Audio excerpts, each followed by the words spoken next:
que el tema de la posibilidad de que se destituyan jueces o funcionarios, como en el caso del Ministerio Público del doctor Campagnoli, es un tema esencial para la República. La semana pasada, si ustedes tienen memoria, hablamos de lo que está pasando con dos magistrados que integran la Sala de la Seguridad Social, la Sala 2 de la Seguridad Social, a los que se les ha comenzado un proceso de enjuiciamiento. Y ya hay dictamen de la comisión para que luego el Pleno piense o no en el posible juicio político. Uno de ellos es el doctor Hernández y el otro es el presidente de la Sala 2, que ha tenido la amabilidad de venir aquí. Para mí es un gran gusto presentarlo, es el doctor Luis Herrero. Gracias por estar con nosotros. No, al contrario, es un placer para mí hablar con usted. Por favor. Así que gracias por la invitación. La primera pregunta es extrajurídica, después vamos a hablar un poco de lo que ha sucedido. ¿Pero siente que lo están persiguiendo porque usted se atreva a disentir con el poder? Bueno, es obvio. Esto comenzó en el 2011, a raíz de unas medidas cautelares que dictamos con el doctor Fernández, mi colega de sala, a pedido de muchísimos jubilados, intimando a través de estas medidas cautelares al director ejecutivo y a los jefes de UDAI del interior a pagar la movilidad que la Corte determinó en Badaro en un plazo de 30 días bajo apercibimiento de multa a dichos funcionarios. No al ANSES, porque los dineros del ANSES son de la comunidad, sino el intimado era el funcionario quien se oponía a cumplir el fallo de la Corte. Bueno, esto generó una reacción desmedida, descomunal, recusaciones masivas en mi contra, recusaciones con causa contra el tribunal que rechazó la recusación en mi contra sin causa, denuncias penales anónimas que cayeron en el juez Ollarvide, de las cuales fuimos sobreseídos por el juez Ollarvide. Bueno, y estos temas, y la denuncia en el Consejo de la Magistratura, que presentó ANSES y firmó el gerente de ANSES, Sergio Rodríguez. En fin, toda una poderosa ofensiva contra la Sala Segunda, personificada en mí, que llevó a que la sala estuviera paralizada 3 años y se acumularan más de 10.000 expedientes en perjuicio de los jubilados, porque había que tramitar esas recusaciones, había que sustanciarlas, y eso paralizó prácticamente al tribunal. Eso produjo un daño inconmensurable, no a este juez ni al doctor Fernández, sino a los jubilados titulares de esa causa. Bueno, esa situación fue lo que yo llamo la plasmación de una persecución como consecuencia de que 2 jueces obligaron a cumplir al director ejecutivo de ANSES y a los jefes de UDAI un fallo del Alto Tribunal de la Nación, nada más ni nada menos que eso. ¿Para qué? Hacer que los jubilados hagan un juicio de 7 años o más para percibir una movilidad que la Corte ya convalidó en el fallo Badaro. Bueno, como esto es absolutamente informal, está sonando el teléfono, el doctor. Si quiere, no hay ningún problema, quédese tranquilo que no pasa absolutamente nada con este tema.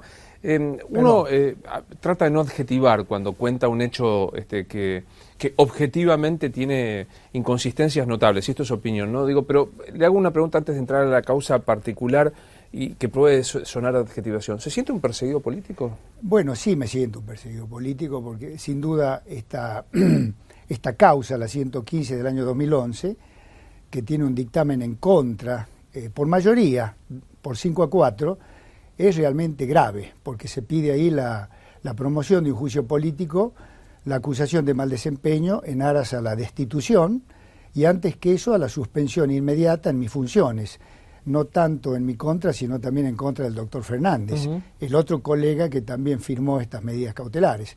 Es sin duda gravísimo, porque consideramos nosotros que es una injerencia hacia el Poder Judicial, afecta a la división de poderes, porque nosotros hemos dispuesto esas medidas en base a la normativa procesal vigente, son actos jurisdiccionales que solo la Corte Suprema de Justicia puede revisar, de hecho están apeladas ante la Corte, y sin embargo nos han investigado 2 auditores, que son 2 funcionarios, un prosecretario letrado y otro prosecretario, o secretario nivel de corte, que han elaborado un dictamen y han determinado que nos hemos apartado del artículo 195 del Código Procesal, y en base a ese dictamen, bueno, nos imputa la comisión por mayoría de 5-4. Eso, por supuesto, consideramos que es una presión muy fuerte y contra el Poder Judicial, contra la Administración de Justicia, que obviamente tiene que tener toda la libertad. Claro. Y la amplitud para cumplir su cometido constitucional. Digo, en este 5-4 hay 2 votos que no son menores para leerlos políticamente. Uno del viceministro de Justicia, que es Julián Álvarez, y otro de Eduardo Guado de Pedro, que representa a uno de los sectores con más trascendencia, que es la Cámpora. Digo, o sea, parece, más los otros 3 que responden al Ejecutivo, digo, no parece una cosa menor que 5 personas casi enroladas con el modelo sean los que aconsejen el juicio. Claro, el doctor Guado de Pedro es el que tiene a cargo este expediente, el nuestro, el 115-2011. Antes estaba a cargo de la diputada Estela Maris Córdoba, de la provincia de Santiago del Estero. Ella cesó en su mandato, ingresó Guado de Pedro y él tiene la causa nuestra en estos momentos. Es una paradoja porque en el dictamen de la comisión, que yo le digo son 21 fojas, no se les imputa ninguna violación a una norma de fondo. No se dicen violaron la Constitución, violaron las leyes previsionales. Se arguyen una serie de formalidades que por momentos a mí me da una cierta vergüenza leer esa acusación, hasta incluso cuestiones domésticas con la tercera integrante de la sala que usted preside. Y es raro, porque quien acusa es la ANSES, que no cumple sí con un derecho de fondo, que es la movilidad jubilatoria. Bueno, claro, sí, es cierto. Las imputaciones son de tipo procesal, están vinculadas a actos jurisdiccionales. La ley del Consejo de la Magistratura preserva la independencia de los jueces respecto del contenido de sus fallos. Esta ha sido la jurisprudencia de siempre del Consejo de la Magistratura. Sin embargo, esas son las imputaciones. Y con respecto a la colega de sala, que es la doctora Nora Dorado de Cubría, que es nuera de la jueza Servine de Cubría, bueno, con ANSES nos hicieron las denuncias en el Consejo de la Magistratura. Fíjese qué casualidad. En esa causa penal que le refería yo, que cayó en el juzgado del doctor Ollarvide, de la cual nos sobreseyó, se inició con 2 anónimos que se presentaron en la Fiscalía del doctor Marijuán, que activó esta causa. En esa causa actuaron como testigos 2 personas. Vaya casualidad. El señor gerente que nos hizo la denuncia en el Consejo de la Magistratura, Sergio Rodríguez, y la doctora Nora Carmen Dorado, nuestra colega. Decía que el ANSES y nuestra colega camarista son una suerte de litis consortes, codenunciantes ante el Consejo de la Magistratura, testigos en la causa penal. Yo me pregunto, ¿no habrá perdido imparcialidad, independencia? ¿Puede seguir fallando en procesos donde la parte demandada, ANSES, está actuando cuando ambos son codenunciantes en el Consejo de la Magistratura?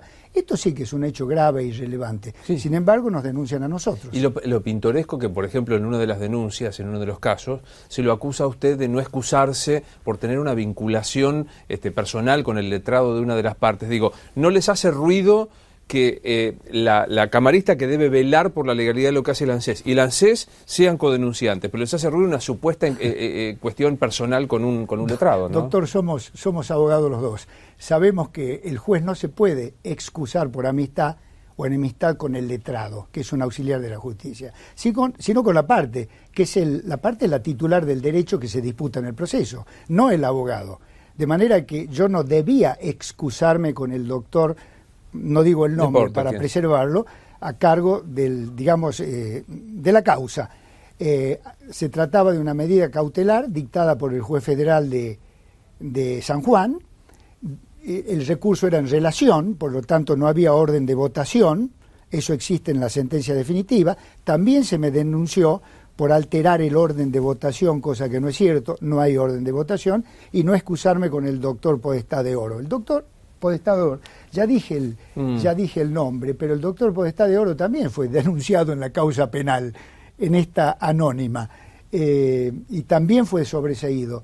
Es un distinguidísimo jurista de la provincia de San Juan, un procesalista, fue miembro de la Corte Suprema de la provincia de San Juan, fue organizador del 21 Congreso Nacional de Derecho Procesal en San Juan y fue ponente general designado por la Asociación Argentina de Derecho Procesal, que en ese momento presidía el doctor Ronald Arasi, como también fui designado yo, y ahí lo conocí. Se denunció amistad y en función de eso se me decía que no me excusé en esa causa. ni era amigo ni debía excusarme. Las imputaciones son por el estilo. Realmente un alumno de primer año de la Facultad de Derecho se daría cuenta lo que son estas acusaciones. En ese mismo sillón, doctor Herrero, estuvo José María Campagnoli, que hoy está suspendido también. ¿Siente que hay como un parentesco de persecución entre lo que le pasa a usted, al doctor Hernández y a Campagnoli? Yo soy profesor de la materia sujeto del proceso en la Facultad de Derecho de El Salvador, en la especialización de Derecho Procesal. Y doy una materia que es el Ministerio Público como sujeto de proceso. Muy pocos saben que la Constitución del 94 dice expresamente que el Ministerio Público representa los intereses generales de la sociedad. Y los intereses generales de la sociedad no pocas veces se enfrentan con los intereses del Estado y del gobierno. El doctor Campagnoli no representa al Estado, no representa al gobierno, representa a la sociedad, quien es la interesada en la investigación de las causas penales, en primer lugar. De manera que perseguir al doctor Campagnoli es perseguir a la sociedad. Darle toda la amplitud al fiscal para que investigue creo que es el anhelo máximo que tiene cualquier comunidad, cualquier sociedad. Eso es lo que hizo el fiscal Campagnoli. No conozco la causa, la he leído en los diarios, pero me parece sumamente extraño que esté siendo investigado, a punto de ser destituido, su juicio político iniciado, por investigar en una causa. Creo que eso habla muy mal del funcionamiento de las instituciones y especialmente de la falta de libertad que tiene el Poder Judicial para ejercer en los distintos ámbitos su función constitucional. Tomo esto último que está diciendo. ¿Hay falta de libertad del Poder Judicial? ¿Hay miedo entre los jueces? Hay miedo entre los jueces porque, imagínense, esto es obvio, lo saben todos, los fiscales dirán, si yo investigo demasiado me va a pasar lo de Campagnoli.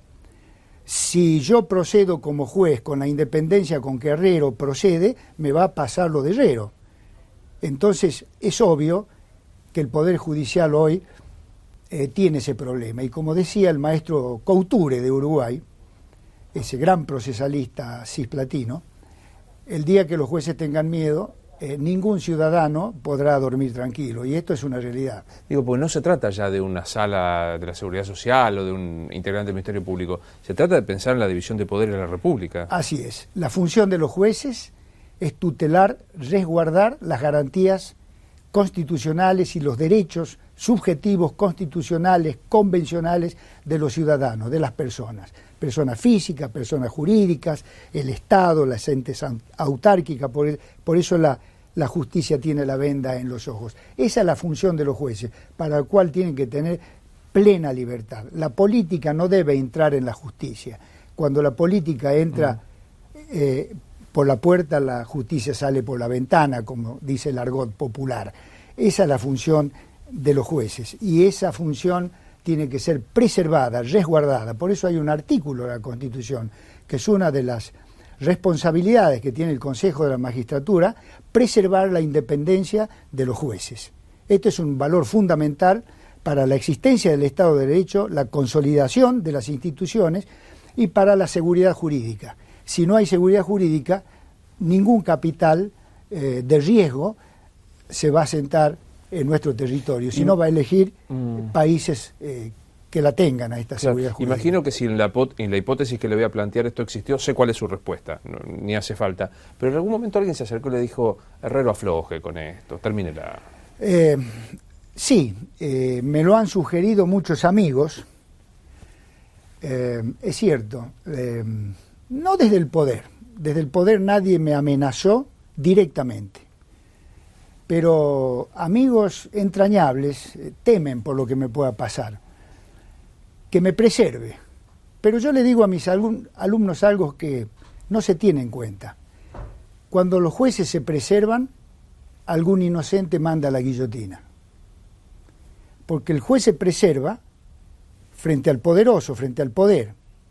Entonces entrega al débil. La consecuencia de esa preservación del juez tiene ese resultado. Es gravísimo, no se suele tener en cuenta.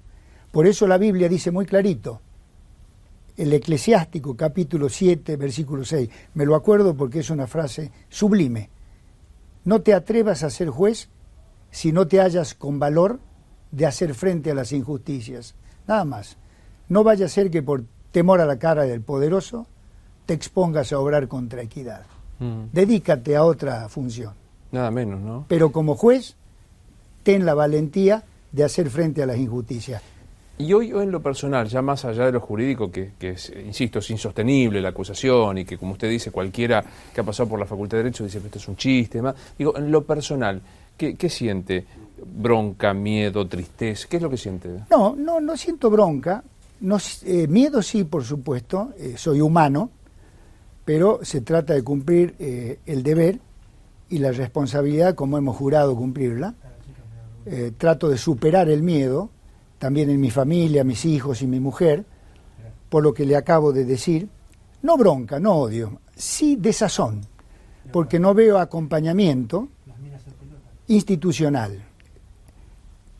Veo con tristeza, con angustia, que quienes deberían defender las instituciones, los valores fundamentales de la República que están en juego en estos casos, no pretendo una defensa personal, de ninguna manera, guardan silencio. Asociación de Magistrados, de la cual yo fui candidato a presidente en el año 96, de manera que me conocen muy bien.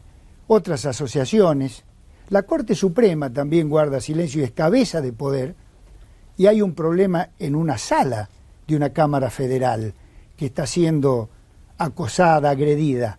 Me refiero no solo a este caso, sino también a las recusaciones sin causa en mi contra y contra el tribunal, que rechazó 4 camaristas recusados, una sala paralizada 3 años, 10.000 expedientes muertos, paralizados en esa sala, y la penuria de los jubilados titulares de esas causas. No veo reacción. Claro, digo, en el medio estamos hablando de jubilados que están pidiendo que se aplique un precedente que, como usted ya citó, en el fallo Badalo y tantos otros, digamos, y merecen en sus últimos años de vida ser respetados en lo que han hecho, que ha sido en sus aportes, en el esfuerzo como trabajadores, ¿no? Así es. Para eso existe el Fuero de la Seguridad Social. Morelo, Augusto Mario Morelo, Adolfo Rivas, Roland Anasi, Roberto Berizonce, los grandes procesalistas argentinos, hablan de una jurisdicción dirimente, que es la civil, comercial, en la que se diriman conflictos patrimoniales sobre bienes, y la otra, la jurisdicción proteccional o de acompañamiento, donde se dirimen conflictos que involucran al hombre y a sus miserias, las contingencias sociales, los derechos alimentarios, las pretensiones urgentes. Bueno, esa jurisdicción es la que está sufriendo los embates en esta situación. Y es lo que habría que revertir, porque el origen de esa jurisdicción proteccional viene del 14 bis de la Constitución y de los tratados internacionales.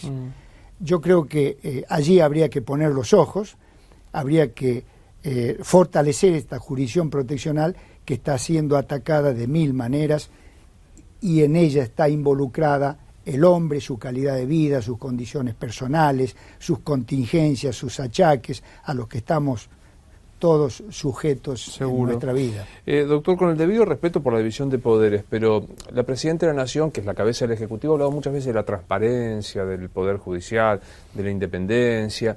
Si usted tuviera en un mano a mano con la doctora Fernández de Kirchner, ¿qué le diría? Como le diría a todos los presidentes, y como le diría a todos los ministros de la Corte, que se necesita una visión de estadista, no una visión coyuntural, sino de estadística, así como la Corte es tribunal de garantías y último intérprete de la Constitución, el presidente de la Nación también conduce los destinos de la patria hacia el horizonte, hacia el más allá, y que lo primero que hay que preservar en esa tarea tan importante y trascendente son los valores pétreos, los principios de la República. Sobre esa base solo se puede gobernar. Y también diría que es bueno hablar de políticas de Estado.